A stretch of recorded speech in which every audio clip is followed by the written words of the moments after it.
मजहब दी तरक्की और मजहब विच बुलंदी उस वक्त आउंदी है जदों मजहब दे पैरोकार मुतहिद हो जाण। अगर कौम ਅਸੀਂ बनाना चाहते हैं, सब तो पहले सानू मजहब नू अपनाना पवेगा और मजहब नू अपनाने वास्ते सानू सब तो पहले जिन्ने भी असी मजहब दे पैरोकार हां सन इतिहाद की जरूरत है। अगर अहले सुन्नत अरूज चाहती है तो अहले सुन्नत नू भी इतिहाद की जरूरत है।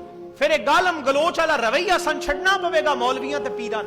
फिर जिहड़ियां असी इक दूजे दे उलमा ते तनकीदां करने ना नाम लैके, हर मौलवी स्टेज ते बैठ के दूजे मौलवी नाल दे भी काफिर है, भी ठीक नहीं, फतवे लाई जा रहे हैं, तो फिर इस तरीके नाल इतिहाद अहले सुन्नत नहीं हो सकता।